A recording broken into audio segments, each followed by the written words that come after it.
लोग सिर्फ सेक्स और नफसानी ख्वाहिशात की जद में आके बड़ा से बड़ा कांड कर देता है। आए दिन हिंदुस्तान के अखबारात में इस तरह की खबरें छपती हैं। 2 दिन पहले मैंने ये खबर पढ़ी, छत्तीसगढ़ की। छोटा भाई भाभी से प्यार किया और अपने बड़े भाई का गला दबा के मार दिया ताकि अब इसको हम कब्जा कर लें। 5 साल पहले हमारे बिहार में रेलवे में नौकरी करने वाला भाई, उसके छोटे भाई उसकी बीवी से प्यार करने लगा। जब उसको पता चला कि हमारा भाई मेरी बीवी के साथ गलत सलूक करता है तो वो नाराजगी का इजहार किया। तो छोटा भाई अपनी भाभी यानी उस नौकरी करने वाले जो घर पूरा चलाता था उस आदमी को, बीवी उसकी अपनी और उसका भाई दोनों देवर भाभी मिल करके उसकी हत्या कर दी। अब ये बताइए कि घर का कमाने वाले की हत्या कर दी। अब ये सड़क छाप ये कुछ करता नहीं है और वो अपने शौहर की हत्या करके कौन सा सुकून चाहती है। वो तो जेल में सड़ गया, 15-20 साल जेल में सड़ेगा और ये सड़ेगी यहाँ पे, वो भी जेल में गई, वो भी सड़ेगी। यानी ख्वाहिशात की गुलामी की वजह से लोग इस हद तक आगे बढ़ गए कि खूनी रिश्ते की कदरें मिट गई। और अभी कुछ साल पहले एक मुस्लिम फैमिली में इन्हीं काफिरों का देखा देखी, जो मौलवी का मजाक उड़ाएगा, जो मदरसे का मजाक उड़ाएगा और जो कुत्ता बोलेगा कि मौलवी लोग तो बोझ है, इनकी अपनी की बातों पे अमल करने से काम चलेगा क्या। दुनिया कहां से कहां पहुंच गई और ये सुन्नतों पे चलने का पैगाम दे रहे हैं। शरीफ बन के सच बोल करके डेवलपमेंट हो नहीं पाएगा। इस सुअर से कहिए कि तुम अरबपति बनने के बाद भी कौन सा तीर मारेगा, सोने का घर भी बनाने के बाद ये बता दे तू क्या करेगा। कल मरेगा तू रोजाना अपने अजीजों का लाश टूट होता है, जिसके दिमाग में तमन्ना थी मैं बहुत बड़ा घर बनाऊं, घर बनाया, जमीन खरीदी, गाड़ी खरीदी, अब वह मर गया, 2 गज जमीन के अंदर गया, मकान जिसके लिए झूठ बोला, नमाज छोड़ा, हराम किया, वह मकान में दूसरा ऐश करेगा और ये कब्र में पहुंच गया हिसाब देने के लिए। ये बता तू तूने जिंदगी कैसे गुजारी, क्या मिला उसको। मकान मिला मुफ्त का उसके बच्चों को, उसकी बहू को, उसको क्या मिला, उसके जिम्मे करोड़ों गुनाह रहा। अब उसका अंजाम आग ही आग है। ऐसी कौन सी जिंदगी है कि दूसरों को घर देने के लिए अपनी जिंदगी को तबाही के नजर कर दिया जाए, अपने आप को जहन्नम की आग में डाल दिया जाए। कौन सा तीर मारेगा तू सुन्नतों पे अमल नहीं करके, कौन सा तीर मारेगा तू नमाजें छोड़कर। जो नमाजों को छोड़ता रहा, तकरीर को बुरा कहता रहा, मदरसों को बुरा कहता रहा, आलिमों के खिलाफ बोलता रहा, मस्जिदों में जाने को बोझ समझता रहा, उसी जानवरों के माहौल में उसी एक मुसलमान फैमिली का आदमी जो अपने आप को सुन्नी कहता था, या नबी सल्लल्लाहु अलैहि वसल्लम पढ़ने वाली फैमिली का आदमी, उस गांव में मेरी तकरीर हुई है, 20 तकरीरें मेरी उस गांव में हुई है। उस गांव की खबर यह मिली कि एक सुन्नी भाई, वो अपने बड़े भाई जो भाई पेट्रोल पंप चलाता था, उस भाई की बीवी से उन्होंने मोहब्बत की, मोहब्बत नहीं बल्कि जबरदस्ती उस पर कब्जा करना चाहा और उसकी बीवी उसके कब्जे में नहीं आने लगी, उसके खूबसूरत बेटों को गोली से भून दिया। ये बता दे कि अब तो वो जेल में सड़ेगा। उनका भाई पे क्या गुजरेगा, भाभी को भी गोली से मार दिया और उसके खूबसूरत बेटे 5 साल के बेटे को भी गोली मार दिया। यह कोई हिंदू फैमिली का नहीं है, उसकी कहानी तो अखबारों में पढ़ते ही रहते थे, लेकिन ये भी बिल्कुल मुस्लिम फैमिली की बात है। पता ये चला कलमा पढ़ लेना और है, इस्लाम समझना और है, और ऐसे टोपी दाढ़ी रखना और है, दिल में अल्लाह का डर बसाना और है। जब आखिरत पर यकीन जम जाए, मुझे मरना है, खुदा के सामने हिसाब देना है, वो सारी जिंदगी कुंवारा रह जाएगा मगर ज़िना नहीं करेगा, शराब नहीं पिएगा, वो किराए के घर में रहेगा मगर सूद के पैसे से महल नहीं बनाएगा। इसलिए इस्लाम जोर देता है आखिरत पर विश्वास कर ले, अल्लाह का डर दिल में बसा ले, यहां भी तू चैन की जिंदगी गुजारेगा, मरने के बाद जन्नत की बहारें तेरा इस्तेमाल करेगी।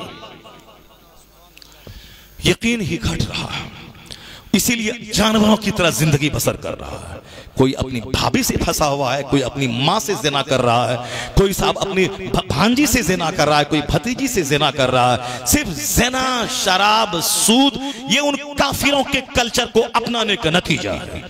अगर हम कहते हैं कि अंग्रेजों का लिबास मत पहन, हम कहते हैं अंग्रेजों की तरफ बेपर्दा अपनी बहू बेटी को मत घुमा, कहते हैं मौलाना की बातों पे चलने से आदमी आजादी से महरूम हो जाएगा, तो मौलाना की बात पे चलने से महरूम हो जाएगा। और उसके बाद जब उसका घर उजड़ता है और जब शहर खाने की नौबत आती है, बाप अलग फांसी लेता है, बीवी अलग घर से भागती है, बच्चे अलग काफिरों के साथ भागते हैं, जब सारा घर बिगड़ जाता है, खेल खराब हो जाता है, उसके बाद आके कहता हजरत दुआ कर दीजिए, तावीज लिख दीजिए। गरीब नवाज के आस्थाने पे दौड़ के जाता है, मेरे घर को तबाह होने से बचा दीजिए। अभी क्या होगा? तस्बीह के दाने तोड़ने में खुद उसी का हाथ है जो आज ये कहते के दाने बिखर गए। दुनिया का दस्तूर है, जो जैसा काम करेगा वैसा ही अंजाम उसको भुगतना पड़ेगा। कोई दरगाह पे जाना तुझको बचा नहीं पाएगा। एक ही रास्ता है कि सच्ची तौबा कर, अंग्रेजी तहजीब को मिटा दे, अल्लाह के सामने रो हो, अल्लाह के सामने गिड़गिड़ाओ, माफी मांगो। जब खुदा राजी हो जाएगा तो सारा बिगड़ा हुआ काम तेरा बनता चला जाएगा। कोई रास्ता नहीं है इसके लिए, कोई तावीज न कोई गंडा। अगर तावीज गंडे से सारा काम बने तो हम 1 करोड़ रुपए दे करके तावीज ले लेंगे। मेरे दरवाजे पे जो आम का पेड़ है, उस आम के पेड़ में तावीज दो ताकि इसमें से सोना फलने लगे। अगर तावीज में इतना दम है कि आम के पेड़ से आम की जगह सोना फलने लगे तो जिंदगी का सारा पैसा दे के तावीज वहां से ले आएंगे, उसके बाद लटका देंगे आम के पेड़ में। अब आम गोल्ड बन के फैलेगा। एक आम तोड़ेंगे, बेचेंगे, अपना आराम से घर मकान गाड़ी छकड़ा सब होगा, मस्ती करेंगे। गेहूं के खेत में डाल देंगे तावीज, गेहूं की जगह बासमती चावल वहां से निकल जाएगा। साहब धान के खेत में डाल देंगे, वहां से अखरोट की खेती हो जाएगी। ऐसा नहीं होता है कि तावीज डालेंगे आम लीची बन जाएगा। ऐसा नहीं कि तावीज डालेंगे तो गेहूं चावल बन जाएगा। ऐसा नहीं होता है कि तावीज बांध दे तो खीरा की जगह पे अखरोट फलने लगेगा। ऐसा नहीं होता कि लीची के पेड़ में तावीज डाल दें तो वहां लीची की जगह वहां से अंगूर निकलने लगेगा।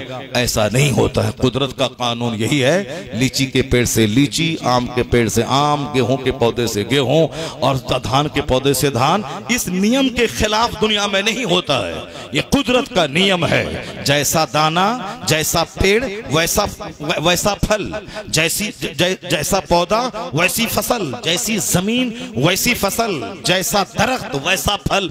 ये कुदरत का कानून है। उसी कानून का एक असर हिस्सा ये भी है, जैसा बाप वैसा बेटा, जैसी माँ वैसी औलाद। बाप माँ जमीन के मिस्र है माँ, और बाप उसमें बीज डालने वाला है। अगर बीज हो नाकारा तो पौधा फसल नाकारा, अगर जमीन हो बंजर जली हुई तो उससे कोई फसलें बहार नहीं पैदा होगी। इसलिए जैसे माँ बाप रहेंगे वैसी औलाद होगी। कुदरत का कानून है। बाप हो हुजूर सरकार गौसे पाक के वालिद मूसा जंगी दोस्त जैसा, और माँ हो सर से लेके पांव तक नेकी का मुजस्समा, तब उन दोनों मुबारक जोड़े से वलियों का सरदार अब्दुल कादिर जिलानी जन्म लेता है। और जब बाप हो मुफ्ती नकी अली खां जैसा और माँ हो तहज्जुद गुजार, तब बेटा करोड़ों मुसलमानों का रक्षक मुजद्दिद आज़म इमाम अहमद रजा खां फाज़िली बरेलवी पैदा होता है। जब माँ लाजवाब हो, जब बाप लाजवाब हो, तब वहां से निकलने वाला पौधा वो लाजवाब होता है। यहाँ बाप भी जोकर है और माँ भी जोकराइन है। यह दोनों जोकर और जोकराइन, यह दोनों ओझा और डाइन, यह दोनों फिल्मी जिंदगी गुजारने वाला, यह दोनों बेशर्मी और बेहयाई का पुतला, यह दोनों नमाज़ें छोड़ने वाला, यह दोनों साहब मुस्तफा की शरीयत से हट के जीने वाला।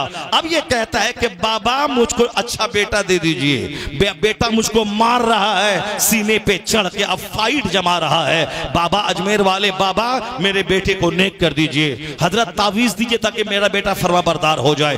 कभी नहीं होगा। 1 करोड़ तावीज डाल दे, नहीं होगा।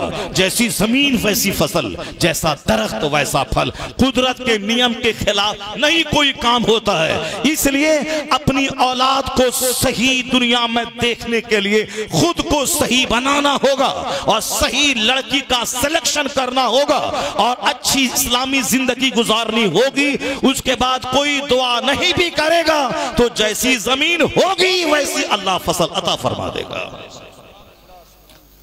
सरकार दो जहां की पसंद के मुताबिक जो जिएगा उसको अल्लाह खुशी देगा। और मैंने कह रहा था आपसे कि अल्लाह तबारक व तआला ही हमको दुआ करने का ढंग सिखाया है।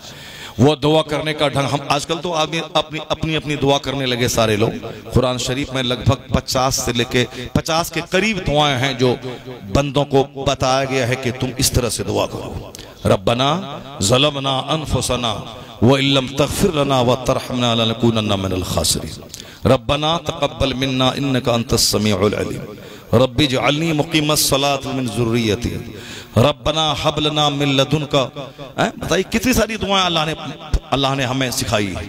उसी में से एक दुआ है जो जामे दुआ है, ये दुआ करो, रब्बना आतीना फिद दुनिया हसना व फिल आखिरते हसना वक़िना अज़ाबन्नार। ए अल्लाह मुझे दुनिया में भी अच्छा रख, दुनिया में भी खुशी दे, दुनिया में भी अच्छी औलाद दे, दुनिया में अच्छा घर दे, दुनिया में अच्छी सवारी दे, दुनिया में सेहत तंदुरुस्ती दे, दुनिया में बेइज्जती और जिल्लत से बचा दे, दूसरों के सामने हकीर और जलील होने से बचा दे, बेकार की मुसीबतों में फंसने से बचा दे, फितनों में उलझने से बचा दे। ए अल्लाह दुनिया में खैर अता फरमा, अच्छाई अता फरमा, और आखिरत में जन्नत दे दे, आखिरत का खैर जन्नत दे दे, जहन्नम की आग से बचा दे। ये है जामे दुआ जिसको नमाज के अंदर भी मांगना चाहिए, नमाज के बाहर भी मांगना चाहिए। एक बार नहीं बल्कि 7 बार मांगनी चाहिए, 7 बार नहीं 100 बार। जब दिल बेहतर हो, आंख से आंसू निकले, सजदे में 100 बार मांगे। किसी से मांगने के लिए 2-4 बार 10 बार मांगना पड़ता है, और अल्लाह रब्बुल इज्जत अरहमुर राहिमीन है, उससे जितनी बार मांगोगे अल्लाह तबारक व तआला अता फरमाएगा। तो ये दुआ अल्लाह ने सिखाया है कि दुनिया में भी अच्छा रहो। दुनिया में अच्छा रहने का मतलब है कि यहाँ औलाद की तरफ से ठंडक दिल को पहुंचे, और ये दुआ भी कुरान शरीफ में अल्लाह ने सिखाया है, ये अल्लाह मुझे वो औलाद अता फरमा जो मेरी आंखों के लिए ठंडक हो, और फिर लिल मुत्तकीन इमामा, और मुत्तकीन के लिए इमाम हो। इलाही मुझे फल फ्रूट्स में से रोजी दे। ये सारी दुआएं अल्लाह ने दी है। इमाम साहब को मस्जिद में चाहिए 5 नमाजों के बाद कुरान पाक में जो दुआ है, दुआए मासूरा, वो दुआ पढ़े। ये शेर पढ़ना शुरू कर देता है, ये वो अशार यानी शेर गाने लगते हैं, गजल और नज़्म पढ़ने लगते हैं। नज़्म मत पढ़ो बल्कि कुरान पाक की दुआ पहले पढ़ो। हदीस पाक में जो दुआ अल्लाह के रसूल ने बयान फरमाई है वो दुआ पढ़ो। हुजूर ने फरमाया, बोलो अल्लाहुम्मा इन्नी ज़लमतु नफ्सी ज़ुल्मन कसीरन वला यग़फिरु ज़ुनूब इल्ला अंत फ़ग़फ़िर ली। ये हुजूर ने सिखाया है कि कहो या अल्लाह हमने जुल्म किया है, बहुत जुल्म किया है, इलाही सिवाय तेरे कोई मुझे माफ नहीं करेगा, तू मुझे माफ फरमा दे। कितनी प्यारी दुआ है, ये हुजूर ने सिखाई। ये दुआ मांगनी चाहिए कि नहीं। वो शेर पढ़ता है, दुआ में शेर पढ़ रहा है, शेर पढ़ने लगता है, कभी अजमेर भाग जाता है, कभी बगदाद शरीफ भाग जाता है। तो अजमेर की दुआ करना है, बेहक उस्मान हारूनी मदद कुन या मुइनुद्दीन चिश्ती, ये दुआ करनी है तो अपने बंद कमरे में 1 लाख बार पढ़ो ना इसको तुम।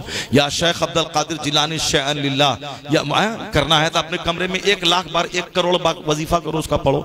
ये नमाज पंजगाना के बाद नमाज अदा हुई है, और उसके बाद मुख्तसर दुआ करनी है। तो मुख्तसर दुआ में शेर क्यों पढ़ता है? मुख्तसर दुआ में कुरान पाक की जो दुआ सिखाई है वो दुआ पढ़ो। सबसे जामे दुआ है रब्बना आतीना फिद दुनिया हसना व फिल आखिरते हसना।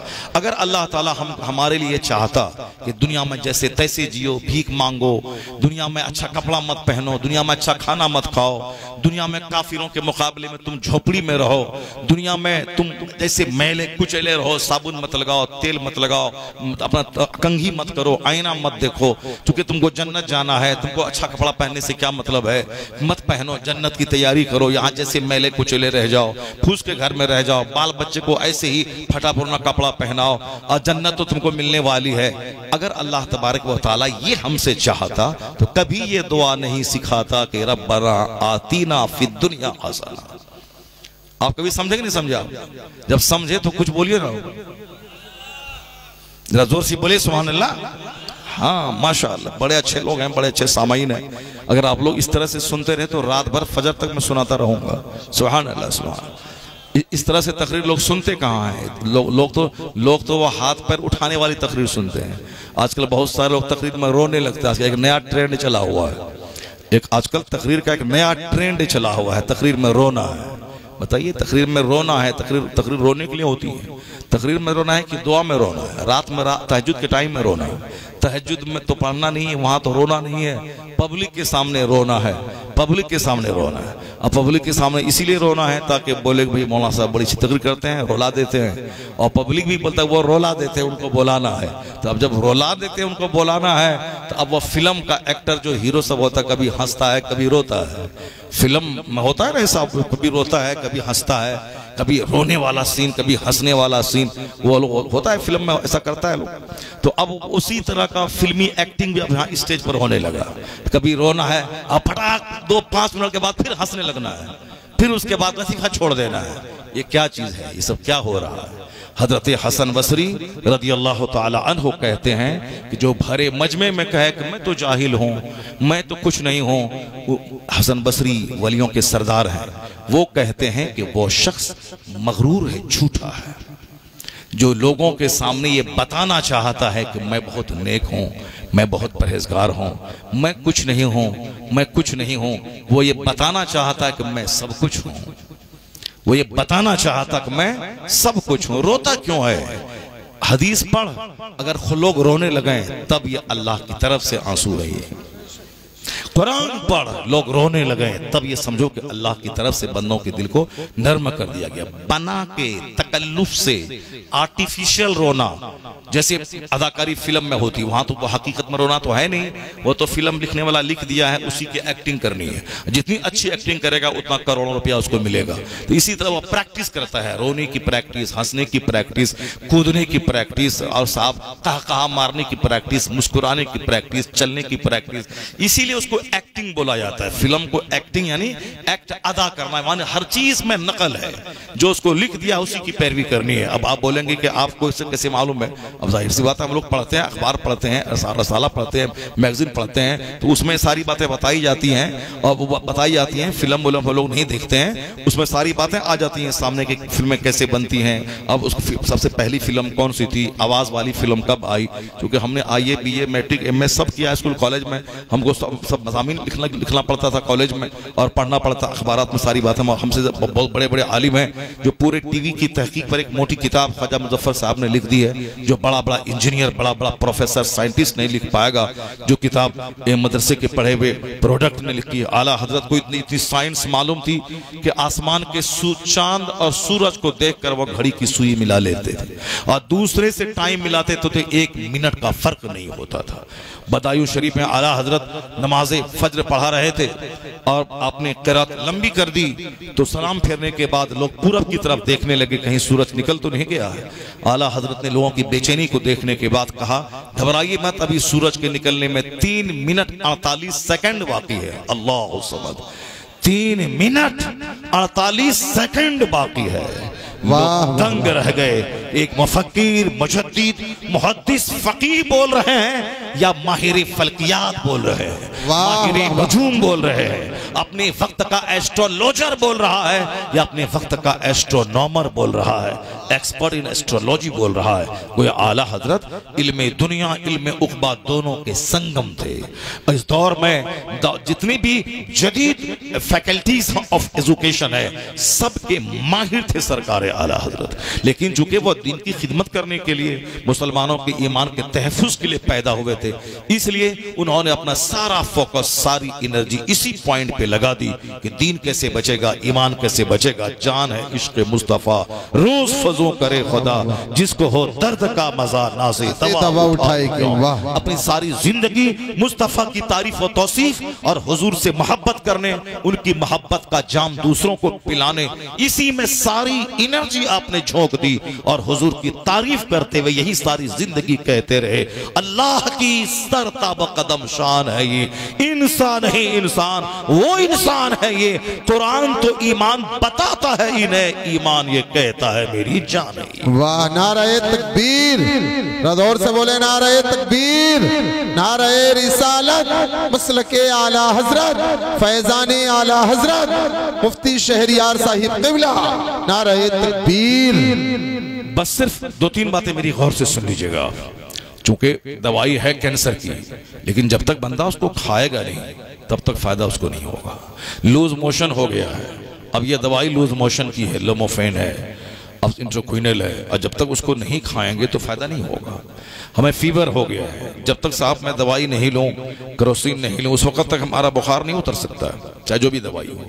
इसका मतलब है कि सिर्फ ये दवाई है, केरोसिन है, इंट्रोक्विनल है, ये लोमोफेन है, डेक्सट्रोज है, अगर ये कहते रहें तो उससे फायदा नहीं होगा जब तक कि उस दवाई का इस्तेमाल ना हो।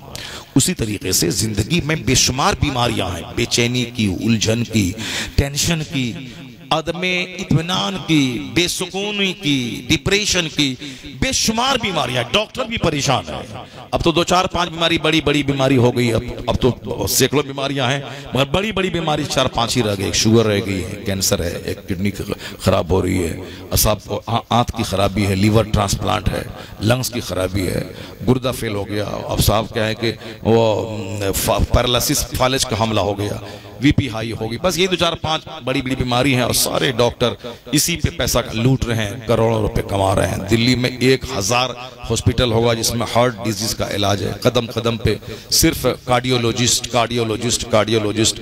दिल की बीमारी दिल की बीमारी दिल की बीमारी बढ़ रही है पूरे हिंदुस्तान में। और आपको यकीन होना चाहिए, मालूम होना चाहिए कि दिल की बीमारी का इलाज क्या है? सिर्फ है वही इलाज। डॉक्टर ने जो दवाई दी है उससे और बीमारी बढ़ रही है। 5 साल दवाई खाया, उसके बाद साहब हार्ट जवाब दे दिया, अब उसमें क्या क्या क्या बोलता है उसको, स्टंट लगाई उसमें। हमारी हकीम साहब है माशाल्लाह सुभान अल्लाह, 30 किलोमीटर दूर से चल के आए, बड़ी मोहब्बत करते हैं, मेरी तकरीर बहुत गौर से सुनते हैं, रोजाना सुनते हैं, और मोहब्बत में मिलने के लिए यहाँ आ गए, 30 किलोमीटर दूर से आ गए। और जलालपुर खास जलाल है यहाँ लोगों के पास, इसलिए अगर सारे लोग अगर आ गए होते तो सारा पंडाल भर गया होता। जहाँ तक दरी बिछी है सब दरी में जगह नहीं मिलती। जलाल है ना, जलालपुर में जलाल है लोगों को। मौलाना शहरियार आज पहली बार आया है, नहीं उन जलालियों के नजदीक में, ये तो हर हफ्ते आते रहते हैं, क्या सुनेंगे उनकी बात। ये तो हर जुमा के दिन खिताब करते हैं, हर महीने में 5 बार आते हैं, इसीलिए हमने बहुत सुना है। जो आदमी नहीं सुनने के लिए आएगा, जिस आदमी को शौक होगा तकरीर सुनने का, आलिमों को सुनने का, जो पहली बार जो आ रहा, जरा देखें, जरा 5 मिनट बैठ के सुने कि क्या बोलता है। अब 5-10 मिनट बैठा, अब नहीं उस बेकार की बात कर रहा है, चला गया तो ठीक है, चलो ठीक है। लेकिन जो आया ही नहीं, ये जानने के बावजूद कि जिंदगी में पहली बार जलालपुर वो आ रहा है, तो चलो कम से कम देख लें कैसा है मौलवी साहब, क्या क्या बोलता है वो। 2 मिनट रहे, सुने, उसके बाद चले आए।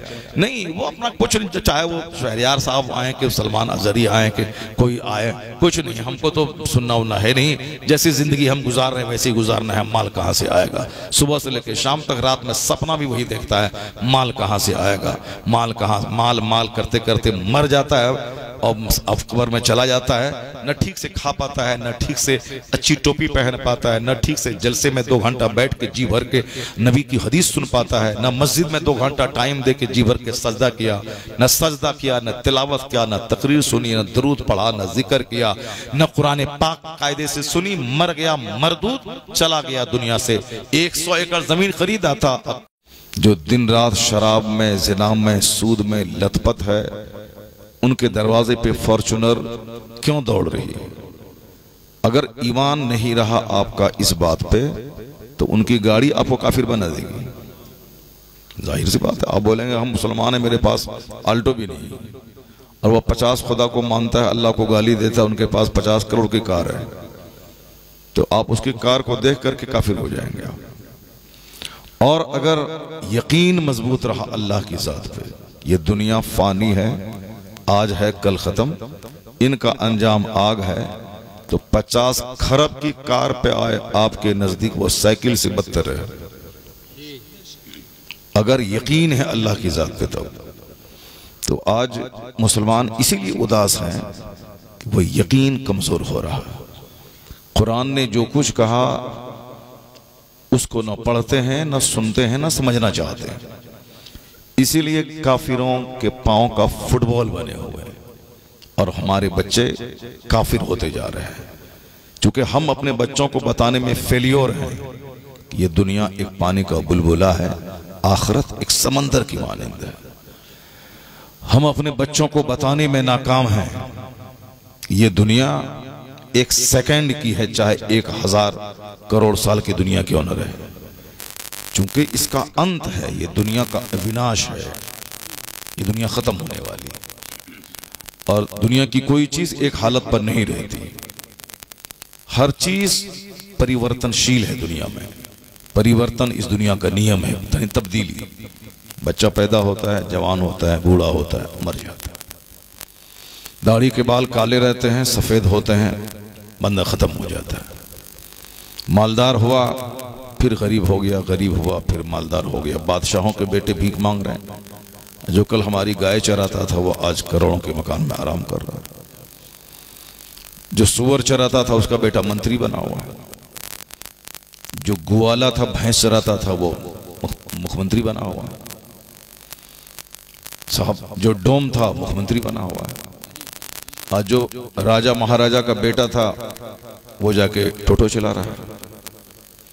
ये नियम है दुनिया का।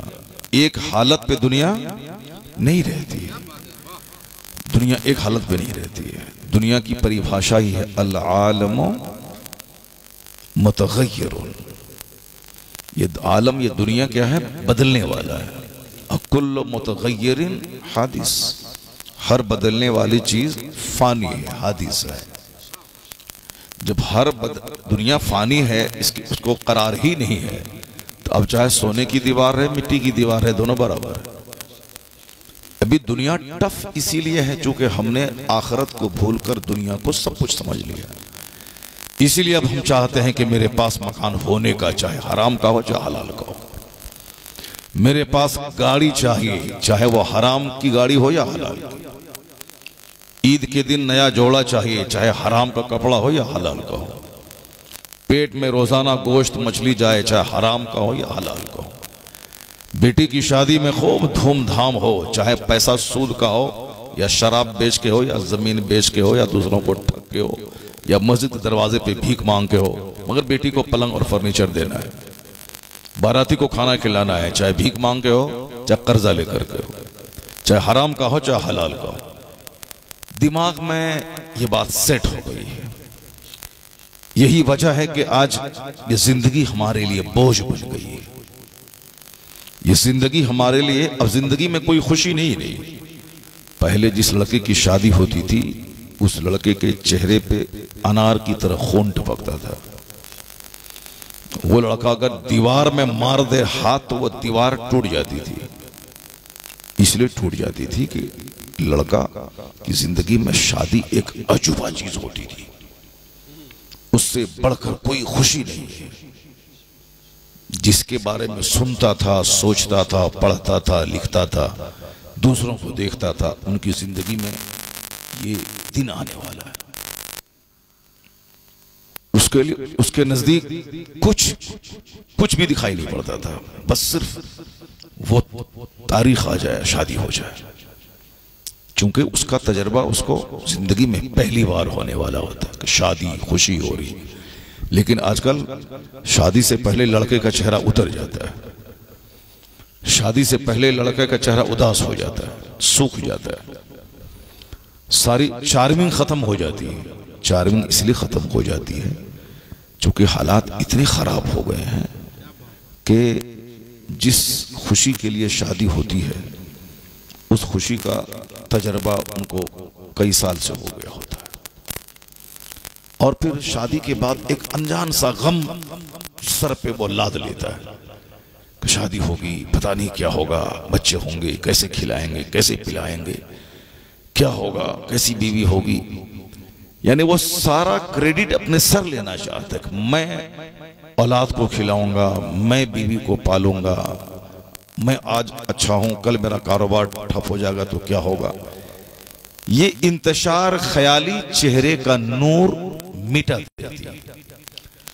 अल्लाह की जात पे जब यकीन हो जाए कि मेरा खुदा ही इज्जत देने वाला है, मेरा खुदा ही रोजी देने वाला है, वो मुझे भी पालेगा, मेरे 50 बच्चों को भी वही पालने वाला है। जब यकीन अल्लाह की जात पे मजबूत रहता है तो चेहरा बिल्कुल हरा भरा रहता है। वो यकीन ही कमजोर हो गया। आज शादी में अब कोई खुशी नहीं रही, बेशुमार गम खुद से अपने सर पे लोग डाल लेते हैं, इसलिए चेहरा सूखा रहता है। एक तो ये बात, और दूसरी बात, जो आदमी तक़वा परहेजगारी से खाली है, जो शादी से पहले ही न जाने गलत आदतों में गिरफ्तार हो जाता है, उसकी वजह से अब शादी में कोई चार्मिंग नहीं रह जाती है, चूंकि वह उस मंजिल से गुजर चुका होता है। अल्लाह पर मजबूत यकीन और शादी का पहला तजुर्बा, वो आदमी सूखी रोटी क्यों ना खाए, जिसका जिस्म गुनाहों से सेफ है, उसका चेहरा बिल्कुल चांद की तरह चमकता है, गुलाब की तरह खिला रहता है। अल्लाह तबारक व तआला चाहता है कि बंदा मेरा यहां भी खुश रहे और मरने के बाद भी खुश रहे। अल्लाह की ये पसंद है। अगर ये अल्लाह को पसंद नहीं होता तो कुरान शरीफ में अल्लाह ताला हमको ये दुआ कभी नहीं सिखाता। कुरान शरीफ में अल्लाह ने एक दुआ कहा है कि तुम इसको मांगा करो, रब्बना आतीना फिद दुनिया हसना व फिल आखिरति हसना। इलाही मुझे दुनिया में भलाई अता फरमा और आखिरत में भी भलाई अता फरमा। ये दुआ किसी आला हजरत ने नहीं सिखाई है। ए बाबू, ए कहाँ भाग रहा है? महफिल में अभी भी बहुत सारे लोग हैं, मगर सब लोग बैठे रहे तो बड़ा अच्छा लगेगा। मैं काम की बात कर रहा हूं। अगर एक जुमला भी मेरा अगर दिल में उतर गया तो 50 खरब रुपए से उतनी खुशी नहीं होगी जितनी खुशी उस जुमले पे अमल करने से होगी। क्योंकि अभी लोग घटिया हो गए, लोगों के नजदीक सिर्फ पैसा सब कुछ हो गया, इसीलिए अल्लाह ताला पैसा दे के सुकून छीन लिया। इस बात को आप हमेशा नोट करके रखिएगा।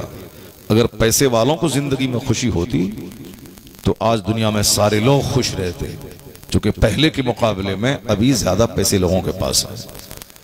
पहले मौलवी साहब के पास 300 रुपये तनख्वाह होती थी और अभी मौलवी साहब के पास 30,000 रुपये माहाना तनख्वाह है। लेकिन कहते हैं वो अंधेरा ही भला था जब कदम राह पे थे। वो 300 रुपये आज के 30,000 पे भारी थे। वो हर आदमी अपनी पहली हालत को ही बेहतर समझता है, चाहे वो सऊदी अरब जाए, चाहे अमेरिका जाए, चाहे वो जितनी भी 100 ट्रक खरीद ले और वो साहब अरबपति बन जाए, मगर हर आदमी पहली हालत को समझता है कि वही हाल ठीक था। देहात में थे वही ठीक था, शहर आके फंस गए। हिंदुस्तान में थे वही ठीक था, अरब आके फंस गए। गरीब थे वही ठीक था, मालदार बनने के बाद फंस गए। मिन जुमला 99% आदमी वही सोचता है कि जब पहले जो हाल था वही ठीक था।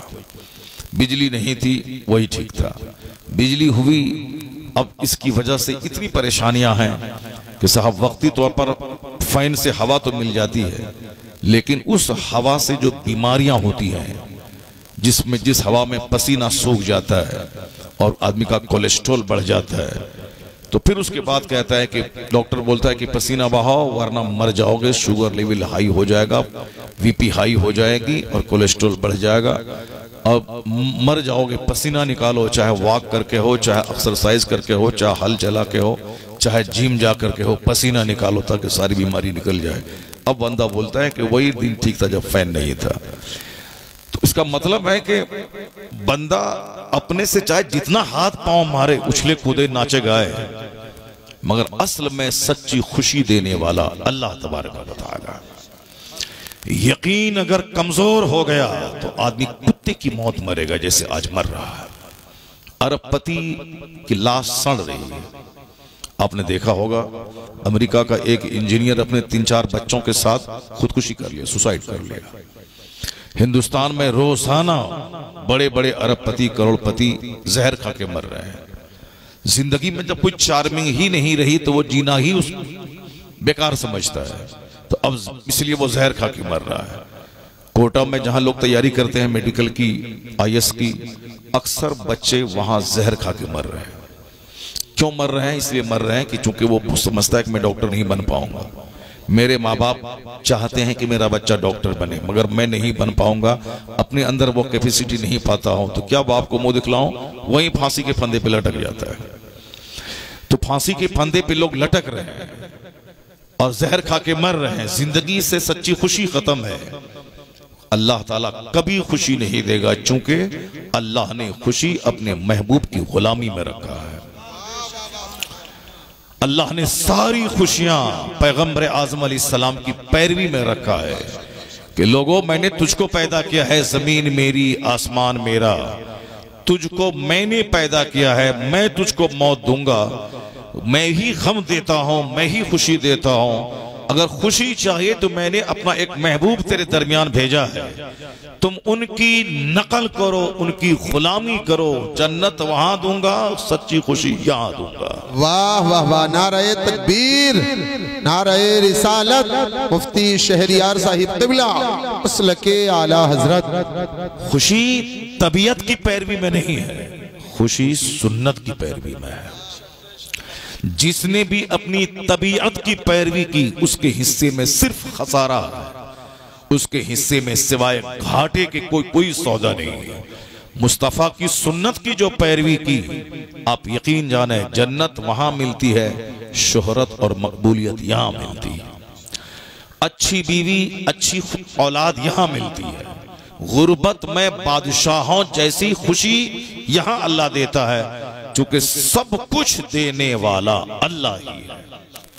ये बुनियादी बात है, चाहे सारी दुनिया के लोग इस बात को झुठला दें, कुछ नहीं होने वाला है। बात सच्ची वही है जो अल्लाह ने कही है। अल्लाह रब्बुल इज्जत को दुनिया बनाने में कुछ नहीं लगता, कुन फयकून, अल्लाह कहता है बन जाओ तो दुनिया बन जाती है। आसमान खड़े हो जाओ तो आसमान खड़ा हो गया बगैर खंबे के। जमीन से कहा कि फैल जाओ, जमीन समंदर के ऊपर में फैल गई। अल्लाह फरमाता है कुरान शरीफ में, सुम्मस्तवा इलस समाए वहिय दुखान क़ाल लहा वलिल अर्दि इतिया तौअन औ करहन क़ालता अतैना ताईन। अल्लाह फरमाता है कि अल्लाह रब्बुल इज्जत जब आसमान बनाना चाहा तो अल्लाह ने आसमान और जमीन से कहा कि हो जाओ, वजूद में आ जाओ, वजूद में आ जाओ। खुशी या ना खुशी, विलिंगली या अनविलिंगली, मर्जी से हो या मजबूरी से हो, वजूद में आ जाओ। सुम्मस्तवा इलस समाए वहिय दुखान, वो आसमान जो धुआं था, वो आसमान जो एक गैस की सूरत में था। आज वैज्ञानिक कहते हैं कि हाइड्रोजन गैस था, आसमान बनने से पहले स्पेस में कुछ नहीं था, सिर्फ धुआं जैसा एक माहौल था। कुरान क्या कहता है, आसमान की तरफ अल्लाह मुतवज्जह हुआ, जो आसमान उस वक्त धुआं था, जो आसमान उस वक्त एक गैस की सूरत में था। तो वैज्ञानिक आज खूब जतन करके, मेहनत करके, रिसर्च करके, तहकीक करके, मेडिटेशन करके आज पता लगाया है कि आसमान बनने से पहले स्पेस में सिर्फ धुआं ही धुआं, गैस ही गैस थी। जरा कुरान शरीफ पढ़िए जो 1400 साल पहले नाजिल हुआ है, उस कुरान में फसाहत के साथ अल्लाह ने क्या कहा। अल्लाह आसमान बनाने की तरफ जब मुतवज्जह हुआ तो वह आसमान जो उस वक्त धुआं था, तो हजारों लाखों वैज्ञानिकों ने आज पसीना बहाकर, कई कई साल दिमाग जलाकर, तब उसने पता लगाया कि आसमान बनने से पहले स्पेस में धुआं था। कुरान शरीफ में अल्लाह रब्बुल इज्जत क्या फरमाता है, वो आसमान जो उस वक्त धुआं था, अल्लाह ने कहा कि वजूद में आ जाओ। तो जमीन आसमान दोनों ने कहा कालता अतैना ताईन, दोनों बोला हम वजूद में आ गए। अल्लाह, दोनों ने क्या कहा, हम वजूद में आ गए। जमीन बन गई, आसमान बन गया, विदाउट पिलर्स ये आसमान बन गया। किसने बनाया? अल्लाह ने। तो अल्लाह रब्बुल इज्जत को आसमान बनाने में बहुत टाइम नहीं लगा, बोला कि अल्लाह ने कहा कि हो जाओ, आसमान बन गया। अल्लाह ने कहा कि जमीन से कि वजूद में आ जाओ, जमीन वजूद में आ गई। तो अल्लाह रब्बुल इज्जत ही सारी कायनात का संचालक है, वही पूरी यूनिवर्स का क्रिएटर है, वही सारी कायनात का खालिक है। विश्वास करना होगा, वरना नेता की बात माने तो नेता तो यही डरा था। मेरी उम्र 50-54 साल आज हो रही, 4 साल माइनस कर दें, 50 साल से हम यही सुनते हुए आ रहे हैं कि इस्लाम खतरे में है, मुसलमान खतरे में है, होश में आ जाओ। जो खतरे में है वो नेता मर गया, सड़ गया, गल गया, और उस वक्त में भी इस्लाम जिंदा था और आज भी इस्लाम जिंदा है। सुभान अल्लाह। नेता तो डरा था, हमको वोट नहीं देगा तो तुम डर जाएगा। बदतमीज, तुम वोट लो और अपना पेट पालो और अपने बेटे के लिए घर मकान बनाओ। इस्लाम की चिंता मत करो, इस्लाम अल्लाह का पसंदीदा मजहब है। इस्लाम 1400 साल से मुस्कुरा रहा है और क़यामत तक मुस्कुराता रहेगा। बेशक, वाह वाह, सुभान अल्लाह, सुभान। तुम इस्लाम का नाम मत लो, तुम अपना खाओ पियो और पेट पालो और जाओ जहन्नम में। और अगर नेक काम करोगे, ईमान के साथ हो, तो जन्नत जाओगे तुम। कोई भी नेता रहे, चाहे वो कोई भी रहे, चाहे हैदराबाद का रहे कि मुरादाबाद का रहे कि बिहार का रहे कि बंगाल का रहे, अपना काम करो, पैसा कमाओ, खाओ पियो, ज्यादा बड़ी बड़ी बातें मत किया करो कि हम मुसलमानों के सबसे बड़े मसीहा हैं, हम सबसे बड़े मुसलमानों के साहब शुभ चिंतक हैं। फालतू बातें मत किया करो। हम तो 50 साल से सुन रहे हैं, सब डराता है इस्लाम खतरे में है। अब मालूम है ना, वो नहीं सुने, इस्लाम खतरे में है। ये तो नेता की बात हो गई। मौलाना साहब को भी हम कहते हैं कि चुपचाप तकरीर करो, टका लो, जाके खाओ, घर मकान बनाओ, और ज्यादा मत बोलो कि हमसे इस्लाम जिंदा है, हम खिदमत कर रहे हैं, हम सबसे बड़ा मसीहा हैं। चुपचाप तकरीर करो, पैसा लो, जाके घर बनाओ, ज्यादा बात मत करो। तुम नहीं थे दुनिया में, इस्लाम था, और तुम मर भी जाओगे तो भी इस्लाम रहेगा, तो भी इस्लाम रहेगा। ये मत बोल, शेख सादी कहते हैं कि मत बोल के हम बादशाह की खिदमत कर रहे हैं, एहसान मान उस बादशाह का जो तुझको खिदमत के लिए मुकर्रर किया है। ये मत बोल कि मैं इस्लाम की खिदमत कर रहा हूं, अल्लाह का एहसान मान के इस्लाम के लिए तुझको अल्लाह ने खिदमत करने का मौका दिया है। वरना मौलाना से भी हम सुनते आ रहे, नहीं संभलोगे तो मिट जाओगे ए हिंदी मुसलमानों। ये कौन बोला था? ये डॉक्टर इकबाल बोले थे, और उसी शेर को 50 साल से हम सुन रहे हैं। मौलाना साहब लोग बोलते थे, ये खान साहब थे 1985 से सुन रहे हैं, नहीं संभलोगे तो मिट जाओगे ए हिंदी मुसलमानों, तुम्हारी दास्तां तक न होगी दास्तानों में। ये जुमला कब बोला था? जब मुसलमानों की तादाद 10 करोड़ थी, और वो शेर लिखने वाला इकबाल साहब तो चले गए दुनिया से। उस वक्त में 10 करोड़ मुसलमान था, बांग्लादेश, पाकिस्तान, इंडिया सब मिला के। और आज पाकिस्तान में 25 करोड़, बांग्लादेश में 22 करोड़, इंडिया में 40 करोड़। 40 10 50 10 60 10 70 10 80 करोड़ मुसलमान उस इंडिया में है। बोला था मिट ही जाओगे, वो तो चला गया, मगर आज लाखों मस्जिदों से अजान की आवाज आ रही है। आज मदरसा जिंदा है, मस्जिद जिंदा है, खिताब जिंदा है। पता ये चला कि हम अगर इबादत कर रहे हैं खुदा की, तो हमारा उसमें भला है। अल्लाह का एहसान कि अल्लाह ने मुझे इबादत की तौफीक दी, वरना अल्लाह रब्बुल इज्जत का कुछ बिगड़ने वाला नहीं है। अल्लाह तबारक व तआला हमारा मोहताज नहीं, हम खुदा की रहमतों के मोहताज हैं। बेशक बेशक। नारे तकबीर, नारे रिसालत, मुफ्ती शहरियार साहिब क़िबला, मसलके आला हजरत, जश्ने शादी, नारे तकबीर। तुम्हारा ये हो जाएगा, तुम्हारा वो हो जाएगा, तुम मिट जाओगे, तुम मर जाओगे। क्यों ये फालतू नर्वस वाली बातें बोल रहा है? क्यों ऐसी बातें कर रहा है कि न संभलोगे तुम मिट जाओगे ए हिंदी मुसलमानों? इस तरह की बातें मत कर। इस्लाम न खतरे में था, न आज है, न क़यामत तक रहेगा। अलबत्ता मुसलमान अगर काफिरों की नकल करेगा, मुसलमान शराब पिएगा, मुसलमान जिना करेगा, मुसलमान शादी ब्याह काफिरों की तरह करेगा, अपना बाल बच्चा काफिरों की तरह पालेगा, मुसलमान अपने घर में 24 घंटे काफिरों की तरह सनीमा देखेगा, मुसलमान 24 घंटे झूठ बोलेगा, तो फिर तो कुदरत का कानून है कि अगर तुम गलत करोगे तो तुम्हारा अंजाम भी गलत होगा। तो बदअमल मुसलमान पिटेगा, बदअमल मुसलमान मरेगा, इसको सजा मिलेगी। चूंकि ज़िना का अंजाम गलत है, शराब का अंजाम गलत है, झूठ का अंजाम रोजी के घटने की सूरत में आता है, ज़िना का अंजाम बाल बच्चों की तबाही की सूरत में आता है, शराब पीने का अंजाम सेहत के और माल के लूटने की सूरत में आता है, झूठ का अंजाम आदमी की बेइज्जती और जिल्लत की सूरत में होता है। तो जो जैसा करेगा उसका अंजाम वैसा होगा। अलबत्ता ये बदअमल खतरे में है, मगर इस्लाम न कभी खतरे में था, न आज है, न क़यामत तक रहेगा। इसलिए कि अल्लाह रब्बुल इज्जत का पसंदीदा मजहब इस्लाम है, और अल्लाह का कोई दूसरा मद्दे मुकाबिल नहीं है जो अल्लाह से मुकाबला कर सके। जब अल्लाह से कोई मुकाबला नहीं कर पाएगा तो अल्लाह को कोई खतरा नहीं है, तो अल्लाह के मजहब को भी किसी से कोई खतरा नहीं है। हुवल्लज़ी अरसला रसूलहु बिलहुदा व दीनिल हक़ लियुज़हिरहु अलद्दीन कुल्ली। अल्लाह कहता है वो खुदा है जिसने अपने रसूल को हिदायत और दीन हक के साथ भेजा है ताकि इस मजहब को सारे मज़ाहिब पे गालिब कर दे। तो इस्लाम गालिब होने आया है, मगलूब होने नहीं आया है। इस्लाम मुकम्मल होकर रहेगा। युरीदूना लियुत्फिउ नूरल्लाहि बिअफ़वाहिहिम वल्लाहु मुतिम्मु नूरिही। अल्लाह कहता है ये मुशरिक अपने मुंह से इस्लाम का चिराग बुझाना चाहते हैं और अल्लाह उस नूर को पूरा करना चाहता है। तो जो अल्लाह चाहेगा वो होगा।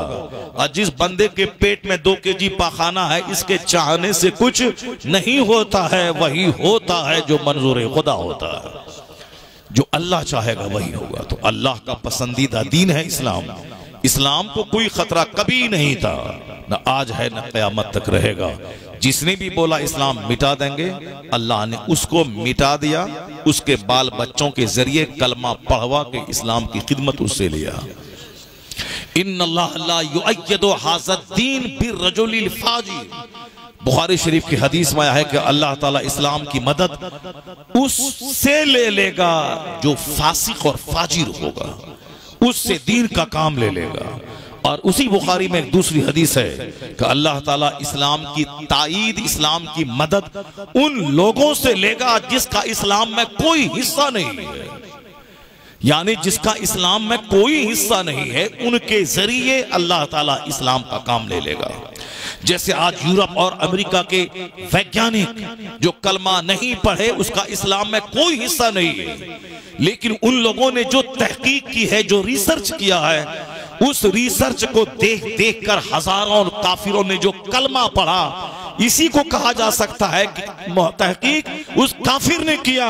उस तहकीक के जरिए हजारों मुशरिकीन कलमा पढ़ के मोमिन हुए, तो अल्लाह ताला उन मुशरिकीन की तहकीक के जरिए मजहब इस्लाम का काम ले लिया। वाह वाह वाह, सुभान अल्लाह सुभान। जिस तरह अभी मैंने आपसे कहा कि रिसर्चर ने कहा है कि आसमान बनने से पहले गैस थी, हाइड्रोजन और हेलियम गैस, वो गैस थी आसमान बनने से पहले। तो गैस कहते हैं धुआं को। तो इन लोगों ने आज उस बात को इकरार किया। कुरान शरीफ जब वो वैज्ञानिक पढ़ता है कि उसी गैस, उसी धुआं की बात कुरान शरीफ में मौजूद है। जिस जमाने में कोई कॉलेज नहीं था, यूनिवर्सिटी नहीं थी, कोई स्कूल नहीं था, उस जमाने में जब गैस और धुआं की बात कुरान में मौजूद है, इस बात की दलील है कि कुरान हक है, कुरान सच है, कुरान पाक अल्लाह की किताब है। और जब बंदा इस पॉइंट पे पहुंचता है तो उसके ज़मीर की आवाज होती है, जब हक सामने जाहिर हो गया है तो हक को मान लेना चाहिए। तो बस वो कलमा पढ़ता है और मुशर्रफ इस्लाम हो जाता है। इस तरह की बेशुमार तहकीकात हैं जो अक्सर बेशतर हम अपनी तकरीरों में कहा करते हैं। वो अलग अलग रिसर्च को बयान करके कि किस तरह फ्रांस के कोस्टो ने कलमा पढ़ा, किस तरह एनाटॉमी डिपार्टमेंट के हेड थाईलैंड की राजधानी के मेगाटेक तेजासन ने किस आयत करीमा को सुनने के बाद वो कलमा पढ़ा, किस तरह इस्लाम के बड़े बड़े दानिश्वरों ने कलमा पढ़ा। अक्सर बेशतर मैं अपनी गुफ्तगू में इस तरह की बातें क्या करता हूँ। अभी आपको ताज्जुब होगा कि गांधी जी जो हिंदुस्तान की आज़ादी के एक बहुत बड़े शोरमा और बड़े बड़े फाइटर माने जाते हैं, हिंदुस्तान के बापू माने जाते हैं, उनका एक जुमला अभी व्हाट्सएप पे गर्दिश कर रहा है कि गांधी जी ने 1947 में जब इंडिया में कांग्रेस की गवर्नमेंट बनी तो गांधी जी मिनिस्टरों को नसीहत करते हुए कह रहे थे कि मिनिस्टरों, तुम खिदमत के लिए मुकर्रर हुए हो, अपने देश की ऐश करने के लिए नहीं। तुम्हें सिंपल लाइफ, सादी जिंदगी गुजारनी है।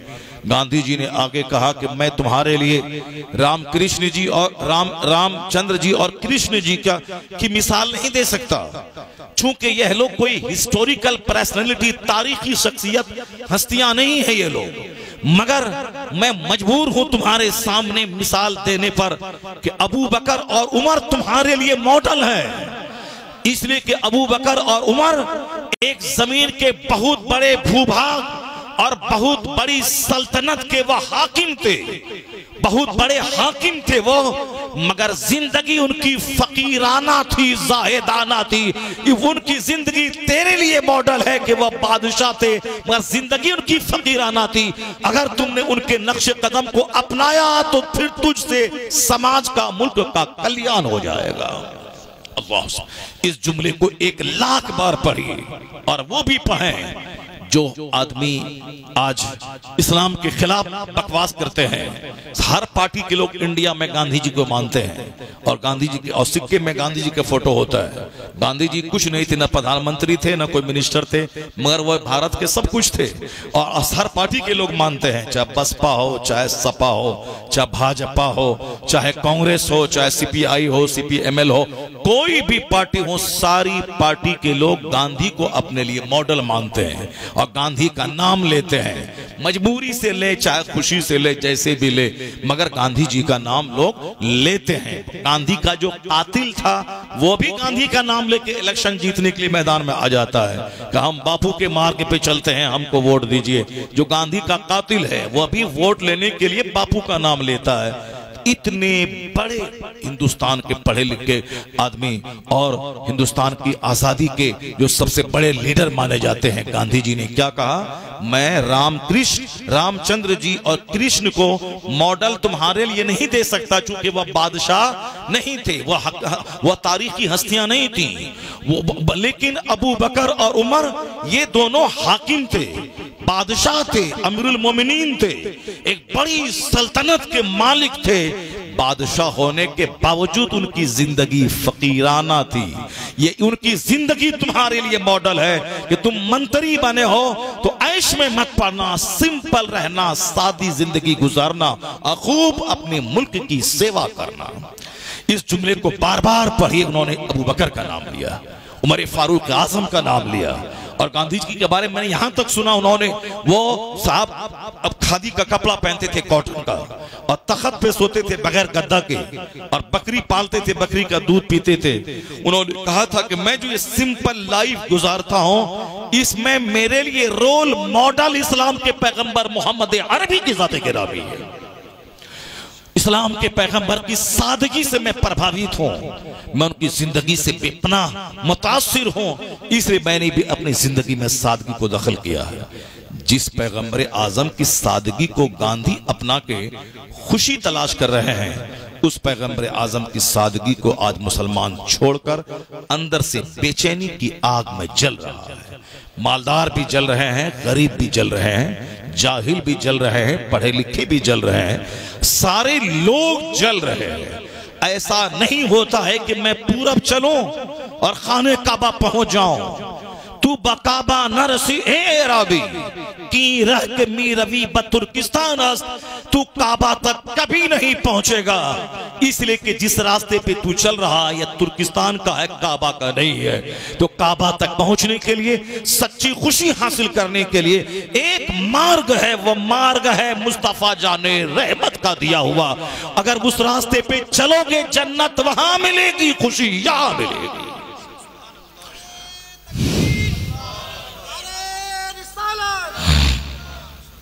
मुस्तफ़ा की जिंदगी हमारे लिए मॉडल है। सरकार दो जहां से सच्ची मोहब्बत करना ये हमारा फर्ज अव्वलीन है, इसलिए कि हुजूर ने खुद फरमाया, बुखारी शरीफ की हदीस में आया है कि ला युमिनु अहदुकुम हत्ता अकून अहब्ब इलैहि मिन वालिदिही व वलदिही वन्नास अजमाइन। तुम में से कोई कंप्लीट मोमिन हो ही नहीं सकता अनटिल आई एम डियरर, जब तक कि मैं तेरे नजदीक पसंदीदा ना हो जाऊं, then your fathers, then your mothers, then your parents and every mankind, सारे लोगों से ज्यादा पसंदीदा जब तक मुस्तफा की जात तेरे नजदीक नहीं हो जाए, उस वक्त तक मोमिन कामिल हो ही नहीं सकता है।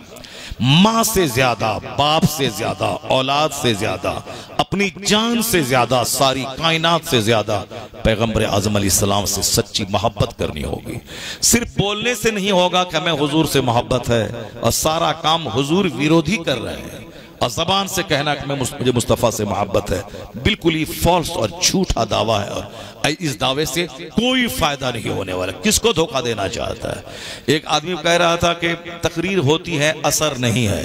ये कौन बोल रहा था? ये बोल रहा था वो जो खुद नमाज नहीं पढ़ता है, जो खुद झूठ बोलता है, जो खुद राह रास्त पे नहीं है, जो कुछ भी नहीं, ईद की नमाज तक नहीं पढ़ता, बकरीद की नमाज तक नहीं पढ़ता, मौका मिल गया पढ़ लिया वरना सो गया।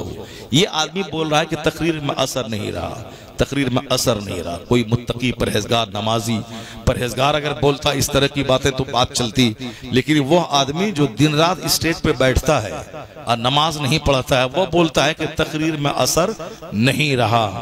वो तकरीर में असर नहीं रहा, तकरीर में असर नहीं रहा कि तकरीर में असर नहीं रहा कि तेरा दिल वैसा नहीं रहा। आसमान से पानी पड़ता है, जरखे जमीन जो मरी थी जिंदा होके फसल पैदा करती है, और वही पानी पत्थर पे भी पड़ता है, लेकिन पानी पड़ा ढलक के नीचे गिर गया, पत्थर सूखा का सूखा रह गया। कसूर पानी का नहीं है, कसूर पत्थर का है जिसमें पानी असर नहीं किया। इसलिए तकरीर का कसूर नहीं है, वो तो कुरान हदीस की बात है। तो तकरीर का कसूर नहीं, कसूर तुम्हारे दिल का है जो पत्थर के समान है।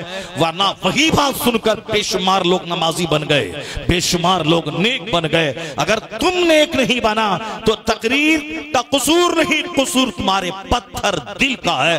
उस दिल की उस संग दिली पे रहो, उसकी सख्ती पे रहो, उस दिल को मोम बनाओ। आज दिल मोम बनेगा, कल थोड़ा सा पानी नेकियों की फसलें बाहर उगा देगा।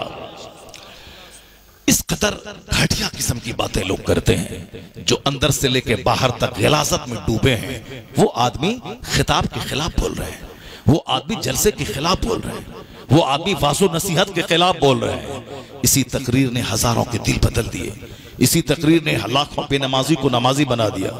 इसी तकरीर से मुस्लिम सोसाइटी में आज कुछ न कुछ हया, शर्म और पर्दे का माहौल है। जहां ये वाज नहीं है वहां तो माँ बेटी और बेटी की तमीज मिट गई। जहां ये वाज नहीं है वहां शराब पानी की तरह सस्ती हो गई। जहां ये वाज, ये डराना, ये धमकाना, ये अल्लाह का डर दिल में पैदा करना, जुमा के दिन ईदैन में, सीरत की महफिलों में जहां ये नसीहत नहीं है वहां तो शराब पानी की तरह सस्ती है। वहां हराम हलाल की तमीज खत्म है। वहां सिर्फ पैसा कमाना चाहे जहां से भी हो। वहां बाप और बेटा को ज़बह करने वाला, खूबसूरत औरत भाभी की सूरत में है तो भाई को ज़बह करके उस भाभी पे कब्जा कर लेने वाला।